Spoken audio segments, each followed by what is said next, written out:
When my husband's first love and I were kidnapped and poisoned simultaneously, he gave her the only antidote he had, even though the doctor said she wasn't poisoned. I was rushed to the hospital and remained in a coma for an entire year. When I finally awoke, the first words he spoke to me were, "Let's get a divorce, my first love is pregnant," but I just stared blankly at him and asked, "Sorry, who are you?" Waking up from my coma shocked the doctors more than it shocked me. According to them, I was supposed to stay in a vegetative state forever. Instead, here I was, alive, breathing, functioning. You'd think my parents would be thrilled. They visited me once during rehab. Oh, their only question to the doctors, "Can she still have children?" When the answer was yes, their faces soured like they'd bitten lemons. Then they disappeared. Not another call or visit. Oscar, my brother, picked me up the day I was discharged. "Lydia's been sick, chest pains," he explained. "Don't blame mom and dad for not being around." I just stared out the window. "Stop being jealous of your sister," he snapped. I pointed at a crying husky on the sidewalk. "Relax, I was watching that dog. He looks ridiculous." Oscar looked embarrassed but, true to form, didn't apologize. Instead, he kept on about Lydia's fragile health.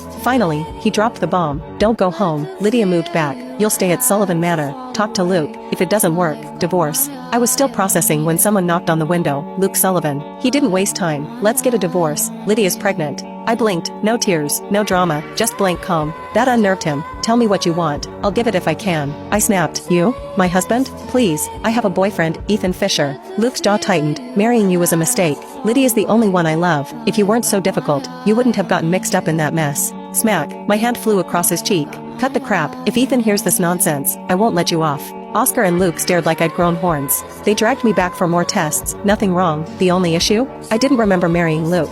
As we left, I told him, 1. I don't like you. 2. City Hall's open. Let's file for divorce. 3. Stay out of my life. Oscar warned, "What if you remember later and regret it?" I smiled coldly. "If I divorce him, Lydia gets her chance. Keep pushing. Maybe I'll remember. And she loses hers." Luke squinted. "Is this amnesia real? Or are you faking?" "Please," I shot back. "You're not half as good as Ethan. Why would I marry you?" If I did, my standards must have hit rock bottom. Luke fumed. "You chased me for years. If Lydia hadn't gone abroad, I never would have married you." I laughed. "Compared to Ethan, you're nothing. I wouldn't chase you if you paid me." Luke glared, ready to explode. I shrugged. "Fine, let's divorce now. City Hall's still open." "It's Saturday," he barked. So no divorce that day. Oscar dumped me on Luke and left. Against my better judgment, I followed him to Sullivan Manor. The second I stepped inside, a chill ran down my spine. "This place creeps me out. I'll stay at a hotel," I muttered. Luke grabbed my wrist. "Stop testing me." I yanked free. "If this is home, why does it feel wrong? Are you really my husband? Or is this some setup between you and Oscar?" He went silent. That silence was all the answer I needed. I kicked his thigh and bolted.